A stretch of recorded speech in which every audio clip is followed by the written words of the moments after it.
When I heard this, I'm like, holy crap.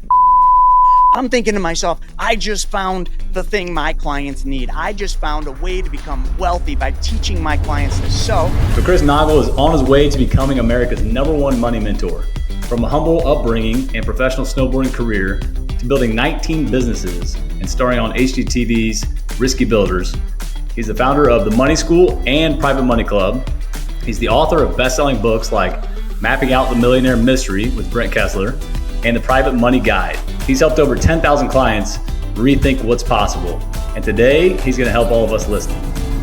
I'm sitting there at Cheesecake Factory running through this deal. All of a sudden, I said to Mike, so Mike, how do you lend all this money? I'm thinking he's lending from, all these different ideas in my mind, the financial advisor thoughts. And he says to me without flinching, he says, I lend from my private bank. All I'm thinking is, holy Mike's got way more money than I thought. The dude owns a bank. So I said to Mike, Mike, let's go to your bank after we're done with lunch. To which he then replied, he said, I don't actually have a bank. I just created a private banking system and I just mimic what a bank does. Clearly, I'm interested. I'm like, well, tell me about it. He says, well, Chris, it's so simple. I changed one thing. This is my time. I'm on the rise. Hi, I'm Kyle Stevenson, and you're listening to the Assets and Orthopedics podcast. This show is for high-income professionals who want to think like the wealthy. We focus on elevating mindsets, building empires, and creating a lasting legacy. Our goal is to empower you with financial intelligence, long-term strategies, and the mindset shifts necessary to achieve true financial freedom. We dive into real estate investing, entrepreneurship, and wealth-building systems that help you break free from the grind and live with purpose. At Legacy RX, we live by a simple creed. Be bold, embrace the hunt, unleash the beast. It's time to take action, design a life of purpose, and fearlessly pursue the freedom you deserve. Enjoy the podcast. All right, welcome back to the Assets and Orthopedics podcast. This is your host, Kyle Stevenson. Today's guest is one of the most influential voices in the wealth building world. He's a former professional snowboarder turned money mentor and the nation's leading educator on the infinite banking concept. Please welcome Chris Naugle. Hey, man, thanks for having me on. This is quite the honor. Hey, we're honored. We appreciate it. We just met in person for the first time last month out in Whistler, Canada, and had a blast. It was awesome to get to know you. Yeah, that was so much fun, man. What perfect weather we had for like mountain biking and all the stuff that we did out there. I just love Whistler. Yeah, that was beautiful. So before we dive in, I'm going to give the listeners a little bio on you, and then we'll get started on your journey. Sounds great. So Chris Naugle is on his way to becoming America's #1 money mentor. From a humble upbringing and professional snowboarding career to building 19 businesses and starring on HGTV's Risky Builders, Chris has spent his life turning adversity into opportunity. He's the founder of the Money School and Private Money Club. He's the author of best-selling books like Mapping Out the Millionaire Mystery with Brent Kessler and the Private Money Guide. He is also co-author of the companion children's book written with him and Hannah Kessler about IBC. Chris has dedicated his mission to helping people take back control of their money and create financial freedom through principles of infinite banking. He's helped over 10,000 clients rethink what's possible. And today, he's going to help all of us listening. So thank you for coming on. We appreciate it. If you don't mind, let's talk about your story. You could even go back to your upbringing or the businesses you started when you were young, professional snowboarding, all that. I think it's fascinating. I've heard your story before and I love it. So if you could just fill our listeners in. Yeah, no problem. And I'll like stop along the way so we can kind of fill in some of the blanks. Yep. But, I didn't grow up in a family with money. I was raised by mom in a very small 700 square foot house. Dad wasn't really around too much when I was growing up. He was an alcoholic at that time. He did beat it, thank God. But, when I was a kid, just like today, I was just a dreamer. I would go in the backyard and not just look at grass and the 2 acres that we had. I'd see a BMX track and a dirt bike track, and I'd see mini ramps for my skateboarding. And that's how I grew up, man. And I got this idea. Gosh, I was probably 11 years old. I was a big skateboard kid, rode a lot of BMX. The movie Rad was my favorite movie of all time. Something pivotal happened in my mom's garage. You see, my best friend Jack brought over this thing. It looked like a skateboard, but it was a little bigger and it had these binders on it. And I'm like, what is this? Because I'd never heard of snowboarding. Even though I live in Buffalo, New York, where we get lots of snow, in the wintertime, I just didn't do much. So he puts it on the garage floor. He says, you just strap in like this, and this is a snowboard. You ride down a hill on snow. And I'm like, that's cool. So we're bouncing around on it. I told mom, hey, for Christmas, can I have a snowboard? So that Christmas, my mom found a used snowboard and some like fluorescent yellow and pink outerwear and some, I don't remember, Sorel boots or whatever. And I was off and running, but there was a problem. And that was we didn't have money. So I couldn't just go to the resort. So I got really fortunate that not far from where I went to school, there was this country club and it was built in a ravine. So in the winter, we'd always go there sledding. So I brought the snowboard there, and that's where I learned to snowboard. But it's not just where I learned to snowboard. Once I kind of got the basics down, turning and all that, I wanted to jump because I'd watched a bunch of videos on snowboarding. I now had subscriptions to some of the magazines, and all my idols were doing these tricks. So here's how I became a pro snowboarder. And a lot of people laugh at this, but this is how it's done when you don't have resources. You get resourceful. There was sand traps, as any of you golfers know. There was sand traps on this ravine, these hills.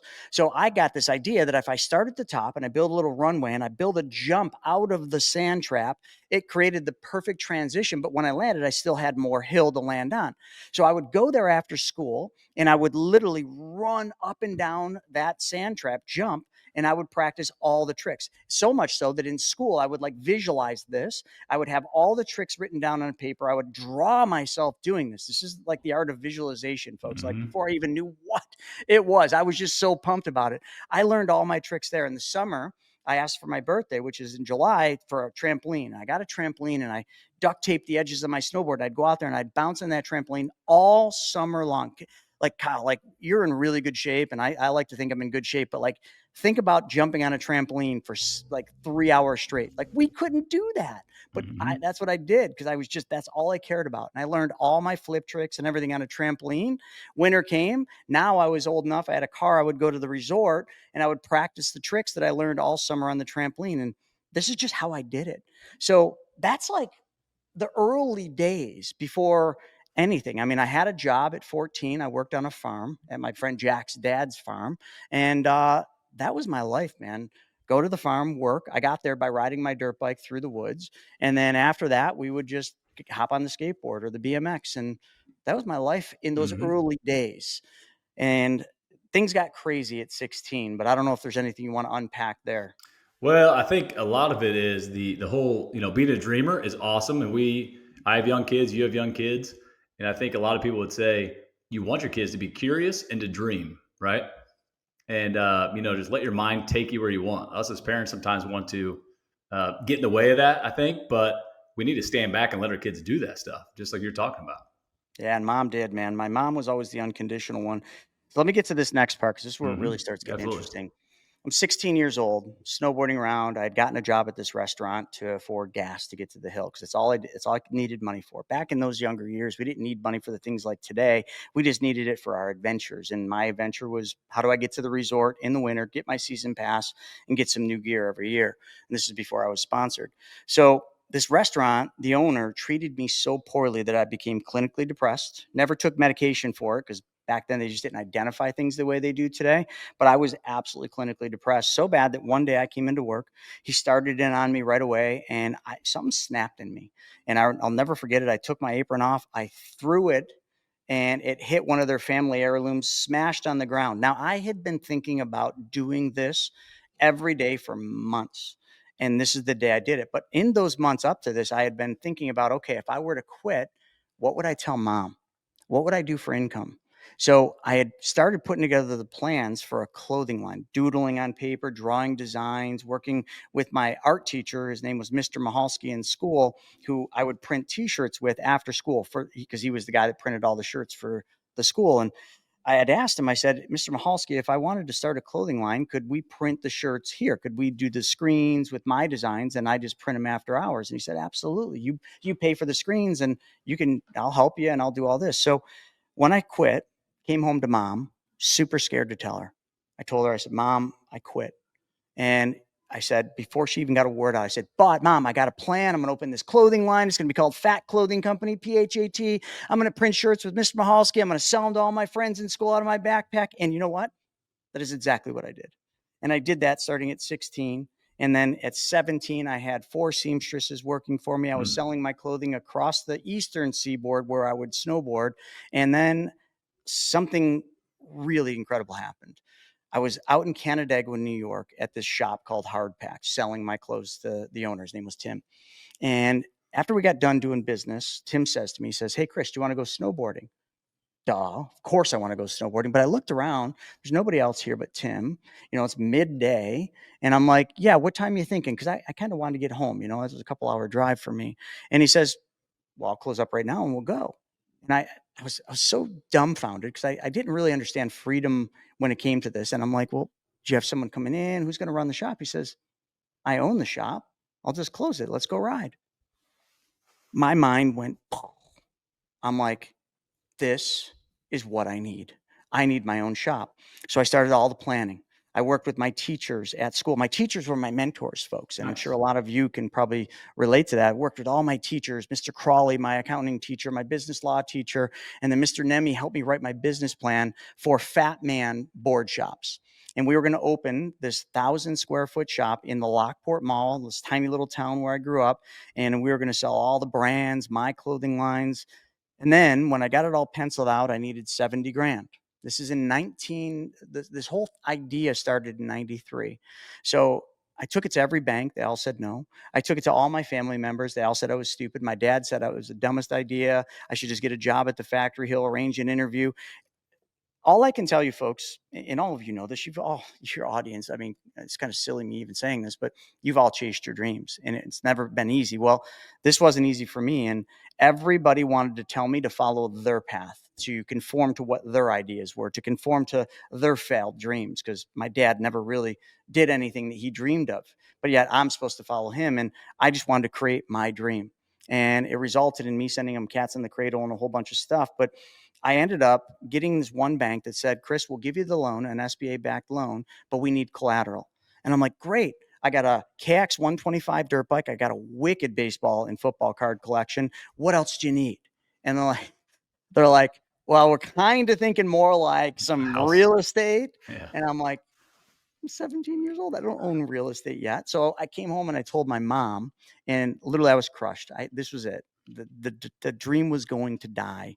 And my mom did something that, I'll just never forget, never just not be grateful for. Is the only thing in her life she had was this 700-square-foot house that she got in the divorce. And she put her house on the line as collateral so that her punk snowboard kid could chase his dream. And November of 1994, one of the most proud moments of my life, Fat Man Board Shops opened its doors in the Lockport Mall.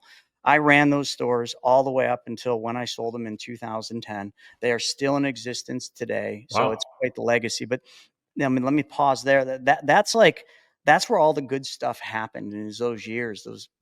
And I became a pro snowboarder then. I opened a couple locations.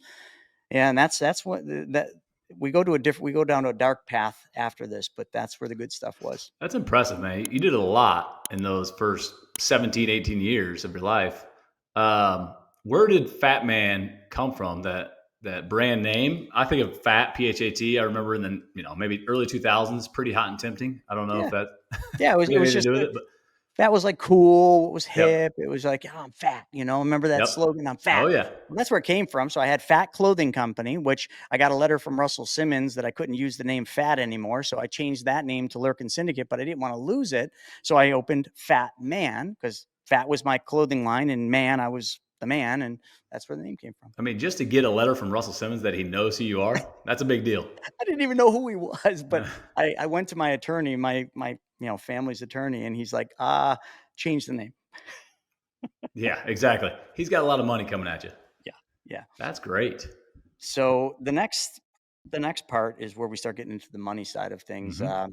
Was the early 2000s, and I was running 3 different locations. I'll never forget the day I landed the day before from California from a trade show, and I'm driving to the brand new boutique that we just opened. I was so highly leveraged, but I had 3 stores now. And I remember hearing the story of a plane hitting the tower and then another plane hit the tower.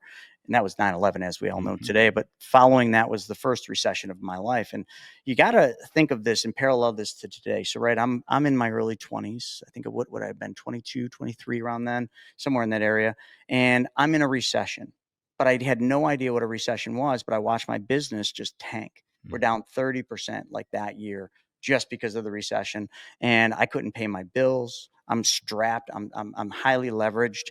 And parallel that to today, anybody that's 38 years old or younger really hasn't felt the impact of a recession. So I always like to kind of have that parallel. But what I did is I didn't have much of a resume. I had 2 years of community college, so not highly educated from a standpoint of like, I've got a wicked resume, but I'm a business owner. The only places that responded back to my resume during the recession was Wall Street. So I remember I had no choice. I got a suit. Grandma got me the suit, and I went to an interview, and I took the first job that was offered to me at a Wall Street firm. I only stayed there like 2 weeks and switched to a different firm because they were just a bigger, better offer, because I got 2 interviews and I took the second one permanently. But that was my entry into Wall Street. Now, I do want to parallel something, and maybe some of the docs listening to this can relate. Like, up to this point, I'm a punk snowboard kid, right? Let's be real about it. I wore hoodies and toques every single day of my life. I was living my dream. Now, all of a sudden, I'm in an environment, a very serious environment, where I have to wear a blue, a gray, or a black suit every single day. Like, my mindset was completely ripped apart. I just couldn't get over the parallels of this. And I'd work all day long in Wall Street, and then I'd get out of Wall Street and I'd go to my shop, put my hoodie back on, and feel normal. So the only bridge I had, and this is why it's so much mindset. And when we get into the infinite banking concept, it's such a simple concept, but it's 100%, it's 180-degree difference in your mind on how money works. Well, this was 180-degree different in how I thought. I now had to put a suit on, and I couldn't do it.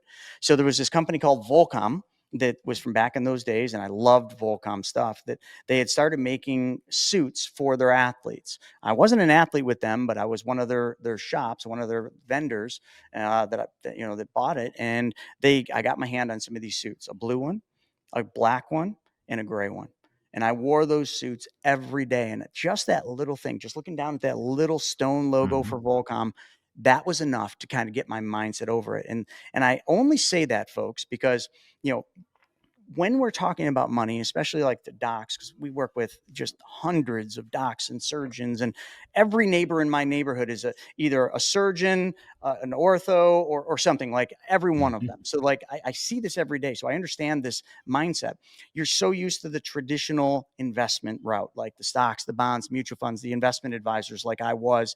And like, then when you hear this completely opposite thing, your brain just shuts down. It has a hard time articulating that. Well, that was the same thing I went through there, but I made it through by that one little thing that parallel, that one little commonality that brought me back to my roots, but allowed me to pursue what was an amazing opportunity, a 16-year run in Wall Street. I became one of the top 3 advisors at that firm. I eventually left that firm and became a partner in another small boutique RIA where we were working. We had our own funds, and it's just doing some really high level stuff with some really high net worth clients. Now, that period of time was interesting. I had no idea what infinite banking was. None. Matter of fact, if you had told me back in those years, which I'll tell a story in a second about someone that did tell me this, that I should be putting money into a specially designed whole life and becoming my own bank, I would have laughed at you and told you that is the craziest piece of crap idea I've ever heard in my life. And the only reason I would have said that to you is because I had been trained that the only thing we should be talking to people about is stocks, bonds, mutual funds, and the traditional investment stuff. And by the way, I'm an advisor and I know everything. Not really, but that's what I thought. Yep. So here's where it all kind of changed. I remember it was 2014, right as I was kind of on the cusp of leaving that first firm. I'm out in Utah and I'm snowboarding out there. Now, I had gotten into real estate in 2006. It was just like a side hobby because I had some wealthy clients that made all their money in real estate. And they said, hey, you should get into real estate. So I did. I was dabbling around with some flips in 06, 07, 08. But in 14, I was out in Utah, and this one guy who lent money to me, his name was Mike, on all my real estate flips. I called him up. He's multi-generational real estate guy. And I said, hey, Mike, I'm in your backyard, man. I'm snowboarding. Can we meet up? I got a deal I want to show you and see if you want to lend on this one too. So we met at Cheesecake Factory. Now, folks, pay attention. And Kyle, I think you've heard this story, but this sums it up. I'm sitting there at Cheesecake Factory running through this deal, and I don't know why, but all of a sudden I said to Mike, I said, "So Mike, how do you lend all this money?" I'm thinking he's lending from, all these different ideas in my mind, the financial advisor thoughts. And he says to me without flinching, he says, "I lend from my private bank." Now, hearing that from where I was sitting, all I'm thinking is, holy shit, Mike's got way more money than I thought. The dude owns a bank. So I said to Mike, "Mike, let's go to your bank after we're done with lunch." To which he then replied, he said, "I don't actually have a bank. I just created a private banking system and I just mimic what a bank does." Clearly, I'm interested. I'm like, "Well, tell me about it." He says, "Well, Chris, it's so simple. I changed one thing. I changed where my savings goes first. I no longer put it into a bank. I control it now. I put it into a giant insurance company." He didn't tell me what it was. He said, "I put it into a giant mutually owned insurance company." Now I knew mutually owned insurance companies being an advisor. I'm like, "Okay." And he says, "And I earn a guaranteed interest rate." So my mind, I'm trying to articulate, what could this be? Guaranteed interest. Then he says, "And I get dividends every year." So I'm thinking dividend stocks, maybe something like this. And then he says, "It's tax free. It grows tax free." And I'm like, tax free? That Roth? But you'd be phased out of a Roth from an income. And I'm like, Mm-hmm. so now I'm starting to get confused. I'm like, what could this be? And he says it's protected against judgments and liens. And I'm thinking trust. And my mind is like this just mush of like, what could this be? And he doesn't tell me right yet. He says, "And here's how it works.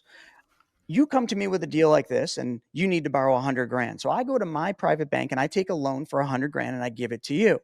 And you pay me 15% interest. I take the interest you're paying me and I put it back into my private bank." I'm like, "Okay, what's the catch? Like, I don't get it." He said, "But my money, that 100 grand that I just gave you, my 100 grand is still in the account, earning guaranteed interest, earning dividends in a tax-free environment that's protected against judgments and liens." So to me, I'm thinking, wait a second. You gave me 100, but you still have 100 earning interest. Like, what am I missing? Mm-hmm. To which then he said, "Well, Chris, you should know what this is. You're an advisor." I felt stupid. And he probably did that intentionally, right, Kyle? He's probably Mm-hmm. like, "You should know this, you dumb idiot. You're an Yep. advisor." And he said, "It's a whole life insurance policy." And I said, to me, that was like the whole restaurant might as well have just stopped. You've seen it in the movies where someone says something, and everything stops. Mm-hmm. That's how I thought. I'm like, that is the dumbest thing I've ever heard in my entire life. Whole life's the worst place you could ever put your money, says me, the financial advisor. And then he just continues on. He says, "It's not a normal whole life." He says, "It's specially designed and engineered." And here's how it works, Chris. He says, when I take that loan from my private bank, the insurance company loans me 100 grand from their general account. Effectively, they give me 100 grand from my death benefit, and they charge me simple interest on that money. So I'm tracking. And he says, "But my 100 grand is still in the account, earning uninterrupted compounding interest at a rate higher than what they charge me to borrow the money." So therefore, Chris, I'm doing what a bank does, and I'm making a spread, because isn't that what a bank does? I take money, okay, and I put it into a bank. The bank pays me interest, maybe, and then the bank lends me that money back when I want a car, a house, a lawnmower, tractor, whatever, and they charge me a higher rate. They make a spread. Mm-hmm. Mike was doing the same darn thing, folks. Mike had put his money in a guaranteed account, paying him a higher rate of return than what he was getting charged to use that exact same money. So when he used the money, he's making a spread. But then he uses it to go out there and make more money. His money's working for him by him lending it to me at 15%. And then I'm paying him interest, and he's taking the 15% interest or some variant of that, putting it back into the policy as a loan repayment, to which every time I gave him an interest payment and he put it into his account, he had access to that money 100%, not like a regular bank, and he's paying the loan down. So now, just by me paying him interest on his money, he's using it, paying the loan down, increasing his spread. It's just mathematics, folks. When I heard this, I'm like, holy crap. I'm thinking to myself, I just found the thing my clients need. I just found a way to become wealthy by teaching my clients this. So I said to Mike, "You got to teach me how to do this, Mike." He says, "I can't. I learned from this guy, Brent." I Mm-hmm. said, "Give me Brent's number." He gave me Brent's number. I couldn't get out of that meeting fast enough. Didn't care about the real estate deal. I don't even remember if he funded it. And I got in my car. I called Brent Kessler, and I'm like a blender with its top off. Like, you see me getting all fired up here, Kyle, and Mm-hmm. your audience is probably like, "This guy's crazy. Did he drink too many Red Bulls?" No Red Bulls. No, I'm drinking water, folks. And I call Brandon. I'm just going off. I'm an advisor. And Mike, this. And he says, stop, hold on. He says, "Have you watched the 90-minute video?" Mm-hmm. I'm like, 90-minute video. Mike didn't say anything about a 90-minute video. What the hell are you talking about, Brent? And I'm thinking to myself, I don't have 90 minutes. Like, I just need this thing. He says, all right, listen, I'm going to send you the 90-minute video. After you're done watching it, shoot me a text and we'll set up a call. I'm pissed. He just dismissed me. Like, literally just, that was it. That was the call. So that Sunday, all mad, I go downstairs with a big cup of coffee and I'm like, I'm going to watch this dumb video, probably learn nothing that I don't already know. And I hit play. 90 minutes, folks, went by like it was. I had, Kyle, you know, how many times have you watched the 90-minute video? A lot. And it feels like 5 minutes. Every time. I had 4 pages of notes, and I swear I felt like I found the holy grail to money, that is. And I knew what I had always wondered about. I knew what bully was now. I knew how banks use these because we'd heard about that, you know, rumors of bully and how banks use insurance companies. And it all came together in this 90-minute video. And now all I had to do was apply it in my life. And that's exactly what I did. I was in debt because I was a real estate investor. I first used it to get out of all my debt. Then after I got out of debt, I started using it to buy cars. After cars, I started using it to fund my real estate. Hence, you had mentioned earlier, I had a show on HGTV called Risky Builders. Like, remember I said I was in Wall Street, but I didn't piece it together. I left Wall Street in 2018 because I had a show on HGTV approved. And when you get a show on HGTV and you go to your compliance officer for an outside business activity approval, and you tell them, hey, that show we've been talking about, I just got approved. Like, hey, can I get an OBA? She was like, Chris, you got to make a decision. Are you going to be a financial advisor or are you going to be a TV show star? Sorry, TV show star. I sold my business to this guy, Mike, who literally sat in the office next to me, and I went off and the show didn't work. And that opened the biggest opportunity of my life because one door closed, another door opened. Now I knew Brent. I knew what the infinite banking concept was. I'm not bound to Wall Street anymore. I burned the boats, but now I got no income. So Brent, let me continue. Sorry, I'm going off on this. This is awesome. I should stop, but I got to just get through this part. Keep going. This is fantastic. Awesome. How many of your audience do you think have a significant other? A lot of them? I think a lot of them. They're going to love this. Yep. So I would bring Brent out because we had the show. So we had this big event center that we would do all of our RIAs and everything. And for the show, we did a big opening. So I'd bring Brent out to Buffalo and he would do the 90-minute presentation from stage, to which I'd sit in the back. And I got so good at the 90-minute presentation because I was watching the video all the time and Brent was always coming out and speak. So I'm literally had this thing down verbatim. People, when he's speaking, would ask questions. I'm answering the questions from the back of the room. Brent comes one day and he just doesn't look the same. He's exhausted. You could tell he'd been on the road for a while. My wife picks up on this. Men, we just don't pick up on these little things. My wife does though. And she says, Chris, he looks exhausted. I'm like, he's fine.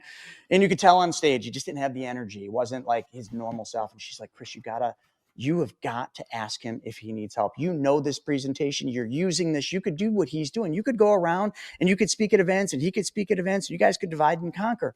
I'm like, yeah. Great. Sweet, Larissa. She's like, all right, great. Tonight at dinner, talk to him about it. Oh, yeah. Because I'm off doing my own little thing, right? Like I got these little projects I'm working on. Dinner comes. Got same place, Santora's. We're eating pizza. Dinner's almost over. My wife is super quiet. Nothing had been said. All of a sudden, pay attention, man. All of a sudden, I get this swift kick in the ankle. I mean, hard, like, one of those like sideways, I don't know what they call that in karate. High heels on. Yeah. Oh, yeah. Right to the ankle. Brent sees this and he's just like, oh, everything okay? And Larissa looks directly at me and says this, and men, you probably understand this. No, Chris has something to tell you, as if I'm being scolded and now I got to come clean on what I just did wrong. And I'm like, yeah, Brent, you look tired. And, I was just thinking like, hey, if you ever need any help with speaking or this, I'd love to go out on the road and speak. I'm thinking he's going to say, no, thanks for the offer. He says, absolutely. He said, I really, really could use that help. And I'm like, oh, okay. Now I'm thinking I got to rearrange my whole schedule in life now to do this because I hadn't yet picked up on one of the most important things, one of the universal laws, and that is give. Give first. I was so concerned about me and my problems and everything else that I wasn't in that giving mindset like I am today and like I switched to. But he took me up on that, and that's where it all began. So I started going out, and obviously I was a student at this point. I'm making every mistake a speaker would make, but I'm learning. I'm doing it more and more and more. And Brent's helping me kind of get through this. And then the student becomes the teacher. And well, that kind of brings us up to where we're at today. The show didn't work. And today, I have thousands and thousands of clients nationwide. work with all sorts of different folks, amazing people. And all we do is teach them one thing, and that is how to take back control of their money by being their own bank. And that's my story. And I've created a lot of other companies. Like I think I have 19 companies now, a lot of technology companies all around the money space, creating tech that has never, ever been created in the infinite banking space. Created the first of its kind, a private I almost said private dating, private lending club, which is private money club, or it's like a dating site for money. People with money meet people that need money. So if someone's got money and they want to lend on real estate in a first lien position, we created the community for that. So anyway, I talked way too much. Let me shut up and just let's see where this can go from here. So good, man. So good. Your story is powerful, and some of the coolest things. I love the transition. You became a financial advisor. So many physicians trust their financial advisor, right? We don't learn anything about finances, as you know. And so we hire a financial advisor and we just give our money to them. To your point, traditional investments. And so when some of my colleagues call me, they'll say, hey, man, I love the infinite banking stuff, but my financial advisor just doesn't want me to do it. So it's so hard for me to convince him or, whatever. And so I love that aspect of it. Your point to the financial advisor, you didn't have a clue when you were talking to Mike out in Utah and you're a financial advisor. It just goes to show you, right, that none of them know. So would you say that they are almost, I don't know, red pill is not the word. They're basically. Well, actually, it kind of is the word. Okay, there you go. So they're So told this is how you do it. Yeah, go for it. Let me unpack that because I can do that from the inside. And also, folks, just, talking to docs, I know docs are always like, I got a good financial advisor. Well, let me kind of just let you know one thing. I also have another registered investment advisory today called PMC Wealth. So we're still doing that side, but we don't manage equities so much. We're more of a cash management shop. We manage cash and treasuries and bonds and all sorts of fun stuff that your advisor doesn't want to touch. But here's why, Kyle, advisors don't know about this and don't like this. First off, they view everything as this thing is going to take assets away from me. It's going to take assets away from me that I get paid on. That's the first thing. Advisors also are never taught about the infinite banking concept just by the sheer nature of their training and everything that they go through. They're taught about stocks, bonds, mutual funds, maybe REITs in real estate. They typically don't even know anything about like real estate investing. Couple of them do, but like REITs, which I think are the worst investments you can put your money into. But here's the other reason. Let's just say an advisor does watch the 90-minute video, gets their head wrapped around it, and they're like, wait a second, I could do this. Because most advisors are licensed or could easily get life insurance licensed and could do this for you. But once they learn how we design and engineer these policies, it wouldn't take long for them to figure out after they watch one of my videos or Kyle's videos and they see the design to figure out that, holy crap, to design one of these policies for privatized banking to be used with the infinite banking concept, I gotta cut my commission by 60 to 90%. In other words, you're telling that advisor, hey, I want to do the infinite banking concept. The advisor looks at it and says, holy crap, I'm going to take a pay cut of 60 to 90% to do this. I'm just going to say that this is not right for you. And folks, that's how it works. To design the policy so that it works the way we do with high early cash value to give you access to your money immediately in the first 30 days, there is no secret. We have to cut our commission. We cut our commission by the way we design the policy. That's why we say specially designed and engineered, and we reduce the death benefit. So that's kind of a bad thing because the policies we design are going to have a significantly lower death benefit than your normal life insurance policy your advisor would sell you. But it's going to have way more cash value. It's going to grow pretty incredibly. And and I also want to preface, a financial advisor always 100% of the time will say, you can do way better in muni bonds. You can do better in treasuries, maybe not treasuries, but you can do better in the S&P 500. They're always going to compare it to something they do. They're going to say, oh, why would you put your money in a stupid whole life where it's going to make, maybe 2 to 4% internal rate of return when you can make, look at what I just made you 17% in the portfolio. To which you would say, well, that's a good point. But see, the advisor has no idea what the infinite banking concept is or how it works because they think it's the product. Yep. But it isn't. It's the process, because you never, ever, ever, ever, ever want to put money in a whole life and just leave it sit there. That would be bad advice. Dave Ramsey would be right. Your advisor would be right. But you're not doing that. You're putting money in the policy and immediately finding another place for that money to be deployed. Most docs, my neighbor's a dentist, and I was just at his house talking, and I'm like, so when you opened your dental practice, how much did it cost to get all the equipment? Millions. And how did you do that? Well, they had financing, and how much was the interest you paid? He said, don't even ask. And I'm like, you could have got all the money. I'm thinking to myself, you could have got all the money back for all this equipment if you had just changed one thing, and that's where your money goes, and applied one thing or one process, this concept. But I didn't go there yet with him. But like, listen, like your cars. I don't know a single doc or surgeon in my neighborhood. I mean, I got Ferraris in my neighborhood, lots of G-Wagons, got Porsches, got everything in that thing, but every one of those cars I bet are leased or financed. And I bet you all of them could, if they just would learn one additional thing, they could get all the money back for every single car that they buy, drive, and own by changing where the money goes. See, it's not this or that, folks, as Caleb Gilliams would say in the and asset. It's this and that. It's the policy and the S&P 500 that you're investing in. It's the policy and the real estate you're investing in. It's the policy and the car, the policy and whatever it is you're investing in or using it for, because it is just a starting place for your money. I went long on that, but like, that's something that most people don't know. I'm up against advisors every day. I can talk because I was one, and now I got a registered investment advisor. So I'm like, all right, I'll roll my sleeves up. I'll put the gloves on. You want to go? Let's go. Come on. Because in what we've done now with the tech companies, we have mathematically proved everything. So there's not a single advisor that could ever challenge me and win. Never, ever, ever. Because mathematically, we can show them how this works in almost any scenario. Almost any scenario.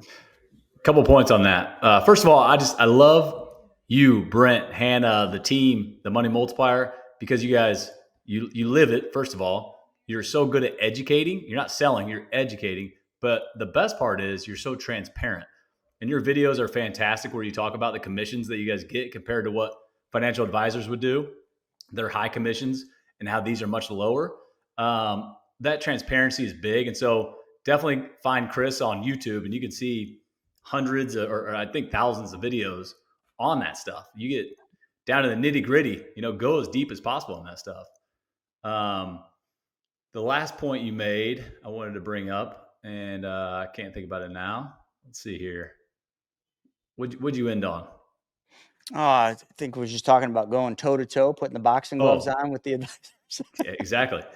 And my little brother. I was just basically talking about the technology and how we've mathematically proved it, with the vault. Yes.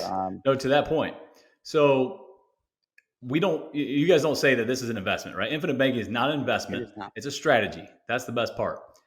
But if you talk about financial advisors, and when they say, oh, the S&P 500, last year was 26% return on average over the last 40 years is about 9 to 10% return. But that is not actual returns. That's the average. So you're saying with the technology, you guys are doing the math on the numbers. What do you think the actual return on the S&P 500 is over the last 40 years?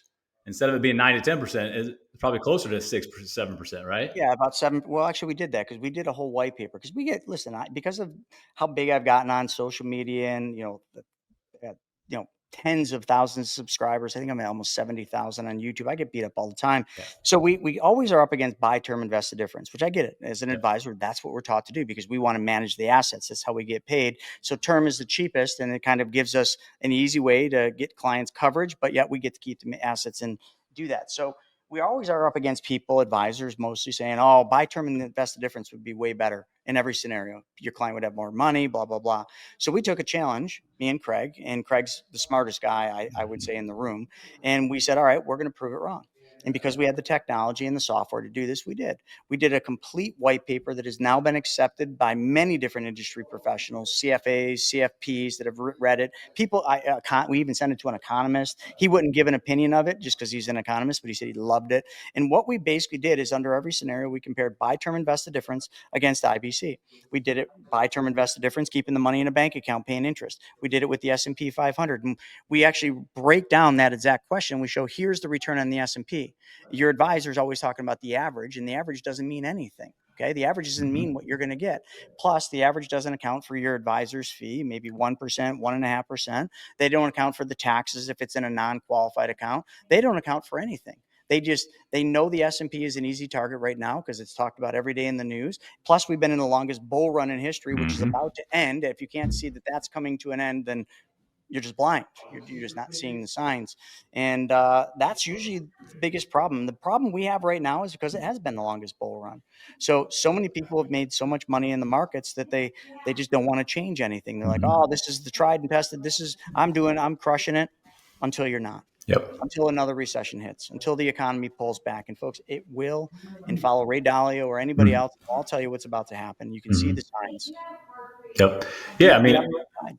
on that note, say you're a 60-year-old orthopedic surgeon about to retire in the next couple of years, and you're at an all-time high. What do you advise those people do? They don't have any infinite banking. They literally are just in the market. They're sitting on an all-time high. What are they going to do when the market drops? They may have to push off retirement or something Probably, else. but I literally just solved this problem. So there was a white paper done by a CFA, and I read it and I loved it. Now, CFA is a certified financial analyst. They are in the financial space, the smartest of the smart. The problem is you probably never met one because you can't even talk to them. You wouldn't understand a word that comes out of their mouth. So they lock them in a closet. But anyway, he wrote this whole dissertation, if you will, this whole white paper on retirement and how to mitigate all the risks of retirement. So I then took that same video, and that video did include life insurance and included guaranteed life income annuities. And I did an entire video showing that exact scenario. Let's say a doc 60 gets ready to retire. They've done really well. All of a sudden they retire and they start distributions from their 401k. A lot of docs, they've been plugged into the system. So therefore they're plugged into 401ks because of the match, the profit sharing and all that good stuff. So that's where the bulk of their assets are. So now all of a sudden you're taking an income. Play this out. You maybe adjust your portfolio, but next year the recession hits. Market drops 30%, then 40%. You still got to live. So you got two choices. Go back to work and stop drawing from your 401k, or draw from your 401k when the markets are going down, and you're going to then learn what the drawdown effect is, which you'll never recover from. Ask anybody in any other recessionary period. You can't recover.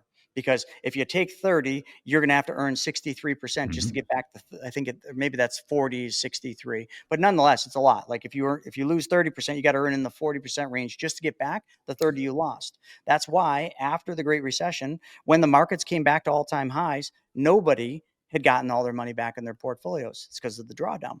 So what I did as a video is where I showed during a recessionary period, you can't change the fact that you got all your money in a 401k, because if you took it all out, you'd get hit with huge taxes, and docs are already taxed high enough. So that's not going to be a good discussion. And if you start talking to your CPA, they're going to be like, no, absolutely not. So we leave the money in the markets. But the problem isn't the markets going down, because markets go down, they go up, and over the long haul, they do well. But the problem is your draws, your distributions you need to take. But what if you, a couple years before retirement, funded one of these specially designed whole life policies, which are, as I've said many times, guaranteed to grow. Every year you'll have more money than you did the year before. And every year you have access to that money, and you can use that money tax-free like a Roth, okay, if done properly. So now market goes down. All of a sudden you stop distributions on your 401k. You start distributions, or you normally take withdrawals up to loans. I'm not going to get into the specifics. The video does that. And you start drawing from your whole life policy for 1 or 2 years while we're in the recession until your 401k gets back. Now, you didn't interrupt your 401k growth or losses. You didn't take part in the drawdown effect because you didn't take any money out. You just left it alone. But your income still continued tax-free because you had this ancillary account, this other account, which was a specially designed whole life that you then used to do that. Go one step further. Let's say you took a chunk of your 401k, a small chunk, and you moved it into a guaranteed life income annuity, which provided a guaranteed income stream for the rest of your life that covered your basic essential bills for a living. So now every year you get a check, or every month you get a check guaranteed. Then your 401k is growing. That's extra money when you want to go on vacation, buy a new car, all those things. But now the markets are down. Great. When we need that extra stuff, we flip over. It's called volatility buffer. We use the whole life for that. So now we have literally bulletproofed your entire portfolio. You can still retire. You don't have to go back to work. You only had to do small changes in your planning. Okay. You had to direct a little bit of money that would have went to your 401k, and you got to direct it over to this specially designed and engineered whole life, which shouldn't be any kind of an issue. And then when you retire, you do a rollover from the 401k, or a small portion. In the video, I do 300 grand, roll it into that guaranteed life income to cover your basic expenses. But now if you learn what we teach, what Kyle teaches, you could then take the money in the whole life in the good years when the markets are doing well, and you could then make that money go to work for you from the policy. Maybe you want to buy a new car. Don't finance it. Finance it with your bank. Take the money from your policy, buy the car, make the car payment back to your policy. If the finance company was going to charge you 6% on the car, pay yourself back at 6%. Now your money's earning money twice while your 401k is growing in the market, while your income needs are taken care of guaranteed, and you're living a good life. Listen, like folks, these questions, these problems that we all lose sleep over, the solution is often very simple. But your advisor a lot of times isn't going to tell you about that because that takes money from their assets under management. And advisors, here's what they care about. They care about their fee income, and they care about someday selling their practice off. Mm-hmm. And that is all 1,000% based on their AUM, which means assets under management. They don't want you taking the money. This is genius, man. I mean, this is why you are becoming I don't look America's like a number Wall one. Street guy, but let me put a suit on, and I'm sure then maybe some folks would listen a little bit more. Yeah, right. I've seen your following. You do all right for yourself. So a couple things on that, because I said this to Brent the last time we talked. After the first time I had Brent on my podcast, my mind was blown. I started diving in deep. People would reach out to me, colleagues. They're like, too good to be true. It's a scam. Stay away from it.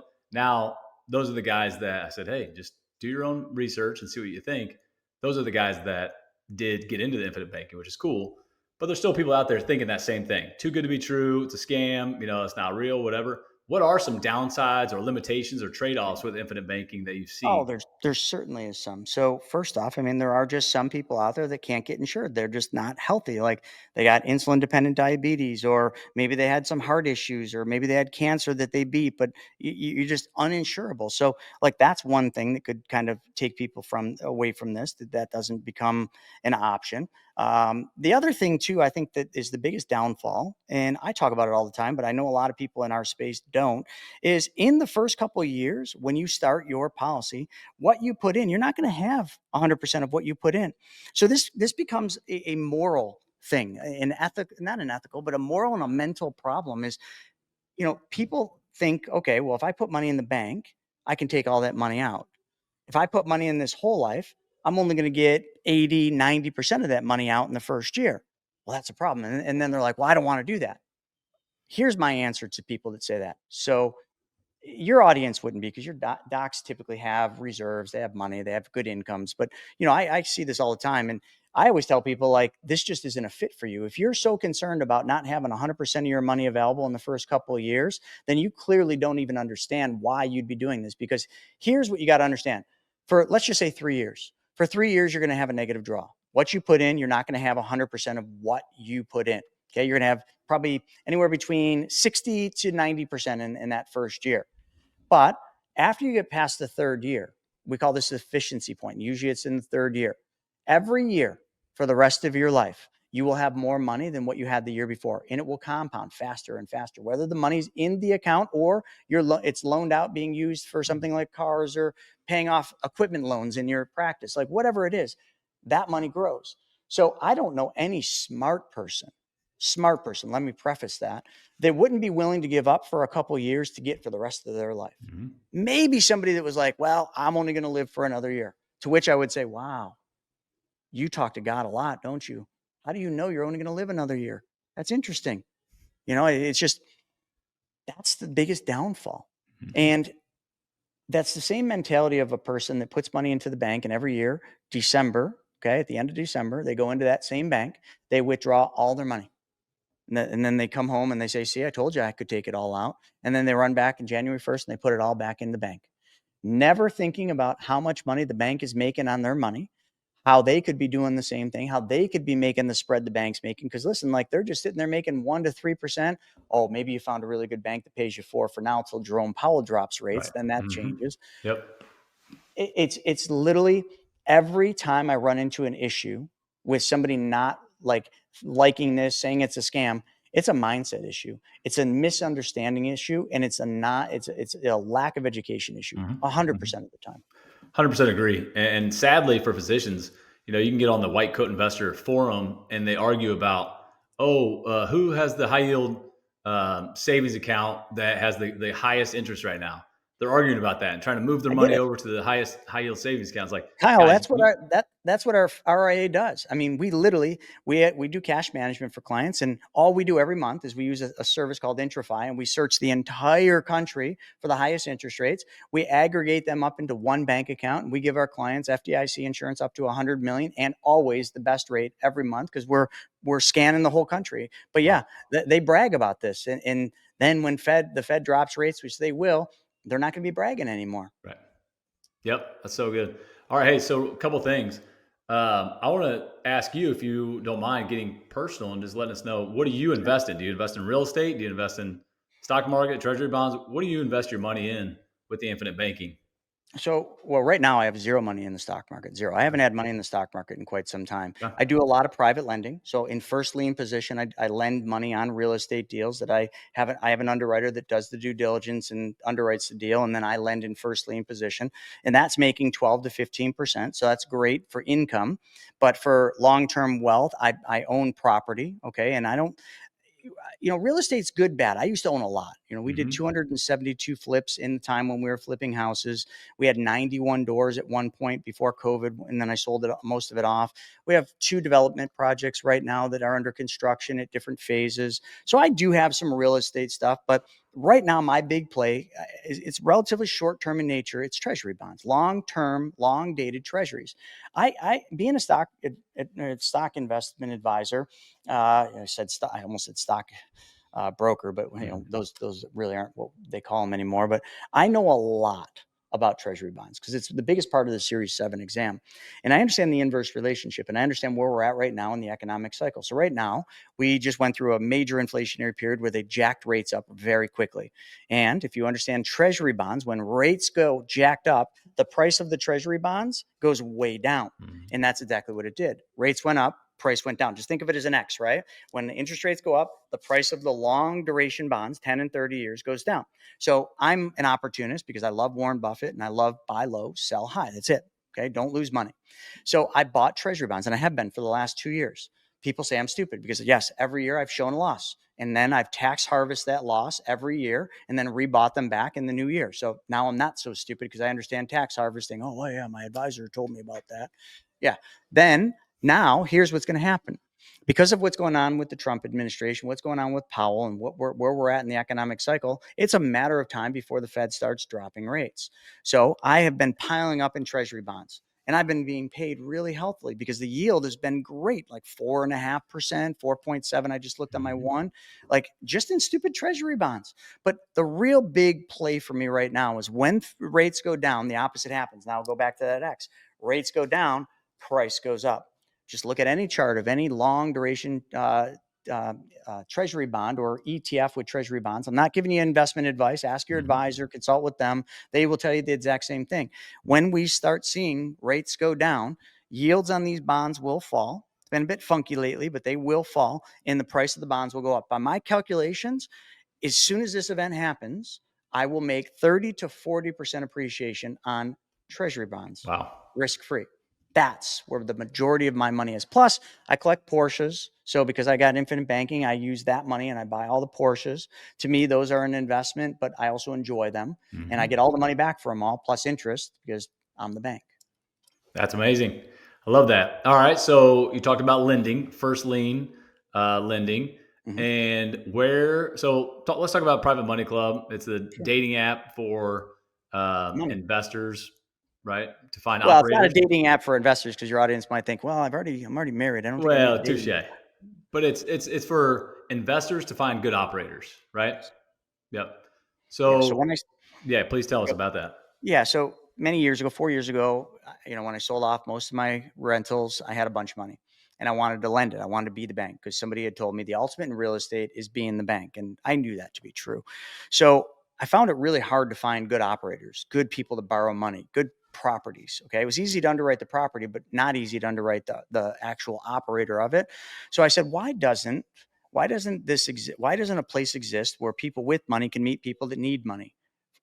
And I searched the whole industry. I searched all the websites. Nothing existed. I find one that I thought was the right thing, and it was a lead source. Like they'd be putting deals up, but then they'd sell the leads off. So I just wanted one where the lenders, the private lenders, you, me, and all your audience, the docs, can talk or meet with the borrowers who have the deals posted on the site. They get together, they do the deal. No one gets in the middle of it, and they make it happen. And then all we do is we created the technology, we created the community, which has over 9,000 members now, hundreds of millions of deal flow that has been done, plus a lot of education and a lot of tools, notifications, and resources to make lending easy. And it's getting even easier now because now we're implementing AI. It's just been tough because there's a lot of regulation around it. So, but soon there will be AI in there that will basically help somebody direct and drive it. And then the RAA that we created was there because, listen, I'll pick on docs. Docs are very busy. Like I have one surgeon, he puts in pacemakers all day long. The guy leaves at 6 a.m, comes home at 7. My wife knows his wife really well, and she never sees him. I feel bad for him. He's making millions of dollars, got a Ferrari, just about every other 2 Rolls Royces. Like, great, but he has no quality of life. Yeah. So what we want to do is create a pathway so that, somebody who's super busy, they can become a private lender. They can use these alternative ways to make money, but then have somebody that understands that on the back end, an advisor, if you will, guiding and helping them make that right decision, do the underwriting, do the due diligence on the deals that they're investing in. And that's why we created the RIA. Mm-hmm. Love that. And a personal question, really. I use my infinite banking for real estate, and I have my own properties, but I'm GP on some bigger deals with a team. Mm-hmm.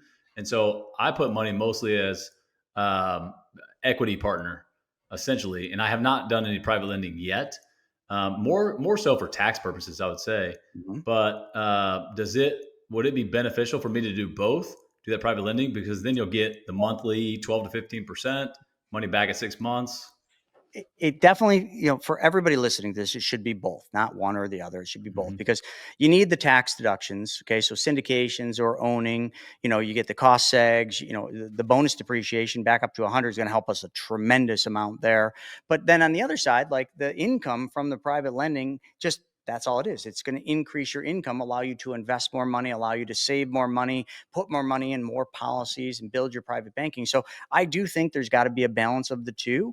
You got to just figure out what amount goes to which, how much in taxes do I need to save versus how much income, because the income is going to be taxable unless you do it inside of like a irrevocable trust, which then it's kind of shielded away from, all the good stuff that you'd want to use it for. Yep. Very good. Last couple points. Let's talk about your brand. Let's finish with this, if you don't mind. Let's talk about your brand and how you took something and you have blown it up. I mean, you have videos all over YouTube. You have almost 70,000 followers. You're big. People know who you are. You're a household name, or at least becoming that.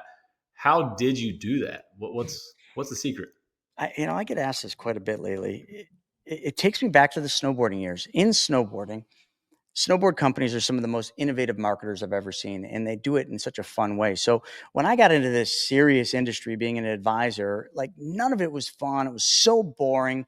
So all I did is I said, I'm going to bring the fun back to the financial space.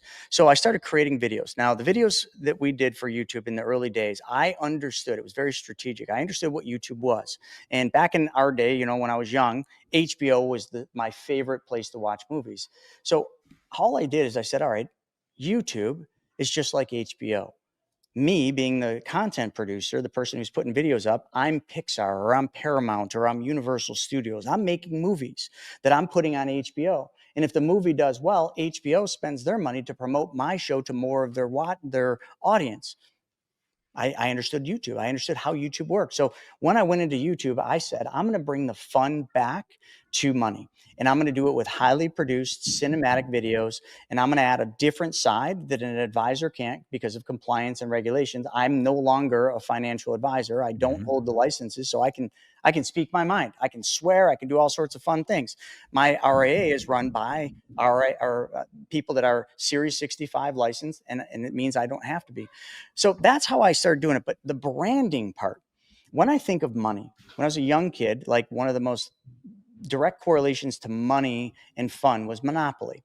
So I talk about Monopoly all the time. My logo, when you look at it, I don't know if any of you can see it, it's not the Monopoly guy, but it makes you think it is, right? Monopoly guy never had a monocle. The Planters Peanut guy did, another household name. So when I created the logo, I wanted it to be something people would recognize and tie to money.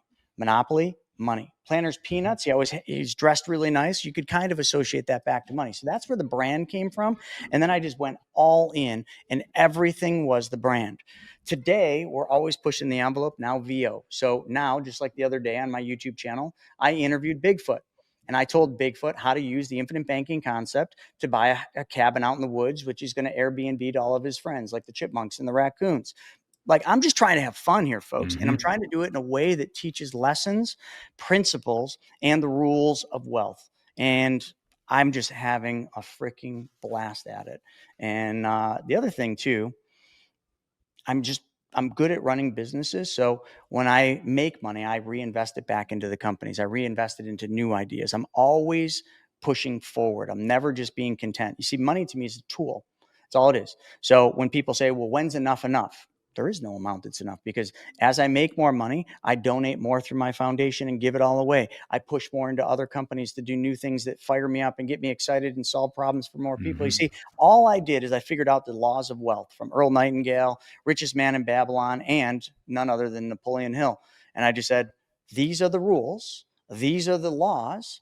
I'm just going to apply them, and I'm going to use them in marketing and building a brand. And that's exactly how I did it. And that's how I continue to do it. Amazing. You're killing it, man. You are. And so last question before I get to the final four, what's the best advice you could give to physicians today? Young, old, doesn't matter. Physicians work hard, to your point, and don't understand finances. What advice do you have for them? For physicians, I would say this. I would say, all of you need to understand that you're never going to get where you want to be working for money. That's a lie. You've been told a lie your whole life. You work hard, you work long, you go into overtime. You're never going to get where you want to be with that. Until you learn to have your money working for you, you will never reach your goals, because you're not working for money, folks. Let's be real with ourselves. You're working for freedom of time. You're trying to buy back time. You're trying to literally get to a point where you have time to live the life you want, but it's going to be too late if you keep doing it the way you do it now. You're going to retire. And listen, like, I've got a friend who just sold his company. He sold it for like tens of millions of dollars. He's still working for the company. He just came down with stage 4 cancer, and he's 56 years old. Okay, we just heard about Hulk Hogan. We heard about Ozzy, like all these people like that. Don't let that be you, folks. I understand we got to work hard. We got to supply, we got to provide for our families, but please, please get off the lie, get off the hamster wheel, and realize it's time for your money to work for you. And I'm not talking about your 401k. You don't control your 401k. I don't care what you think. Unless you're over 59 and a half, you don't control it. The government does. Because if you take money, you pay a penalty and taxes. And even after you retire, you still pay taxes. So you got the system wrong, because you've been lied to your whole life. The system needs to be changed. You need to be in control of your money, and your money needs to be working for you instead of you working for money. That is the single best advice I can give for all the docs listening to this. So good. So good. That's a great one to end on. So last 4 quick questions. What book are you reading right now? Wheat Belly. That's the new audiobook I just started. I just finished a great book, which I think all of you should read, Barista to Billionaire. It's an awesome book. But right now it's Wheat Belly. Wheat Belly. Give me a tiny little explanation of that one. Well, when you look at obesity in this country, and you look at all the diseases that have come up, since the 70s, there's one common denominator, and it's the belly, and it's what we eat. It's wheat. Wheat is the common denominator that they've paired up. It's written by a doc, that they've basically found that wheat, that today's wheat, not real wheat, but what we eat in all the processed food, is the reason why Americans have such an obesity problem. Very good. Love that. Yep. A lot of doctors will jump on that one. What advice would you give to your 25-year-old self? Give earlier. Give more. Awesome. What is your definition of wealth? Definition of wealth: when I can wake up every day and I can live my perfect day every day. Okay. To piggyback off your second answer, Proverbs 11:25 states, "A generous person will prosper. Whoever refreshes others will be refreshed." How have you, or how do you plan to give back? I do so much giving. So my wife and I have a private foundation. We fund the crap out of it. And, I know we only have to give 5%, but every year we just exhaust it. We find good causes, people that can't help themselves, and we give deeply to causes we like. So I do that every day. But also, as you know, Kyle, and as your audience will find out, everything I do, try to find anything that I do that you have to pay for. I was told by one of my mentors a long time ago, I asked him for advice. I said, give me the best advice you can. Put his hand on my shoulder and he said to me, give your best stuff away for free. I took it serious. I just give everything away for free because I understand the universal law. If you give, you get, which is exactly that proverb you read. Yep. So good. You're powerful. You're motivating. You're obviously passionate, which we love. And so many people are going to get a ton of, what's the word I'm going for? Insight, knowledge, insight, all of it. Yeah. A ton of hopefully people get motivation. a ton of insight. Yeah. A ton of insight, especially about the infinite banking stuff, but just you in general. And it'll go back to, we need to watch all of your videos to really see this stuff. So where can Really, people they find just you? need to watch one, which is the 90-minute video, and then from there they'll go down the rabbit hole. For sure. And Can I say one yeah, thing please. that I think is really important to your audience here? It's Yep. kind of back to what you were trying to say. I hope you gained something. And here's this is not a proverb, but just an old saying is, a ship in the harbor that waits for perfect weather will never leave the harbor. If you sit around waiting for the perfect scenario, the perfect thing, you're never going to leave. You're never going to get where you want to be. Mm-hmm. Yep. And you know that Brent is coming to speak. He's going to do a 90-minute presentation at my conference, Legacy RX, October 24th, 25th. So where can listeners find you? Easy. You can go to beyourownbanker.com, or you can go to my YouTube channel, which is probably your first stop, is at the Chris Naugle, and that's Naugle. So make sure you subscribe there. But the videos are amazing. They're funny, and you'll learn a ton. That's awesome. Thank you so much, Chris. We appreciate you. It's been an honor. Thank you. This is my time. I'm on the rise. Can't hold me down. Thank you for tuning in to the Assets and Orthopedics podcast. If you're ready to elevate your mindset, build your empire, and create a lasting legacy, don't miss the inaugural Legacy RX conference on October 24th and 25th in Indianapolis, Indiana. It will be a transformative weekend designed to help you unlock your potential, take bold action, and redefine your future. Visit LegacyRxConference.com to grab your ticket and join the movement. Until next time, be bold, embrace the hunt, unleash the beast.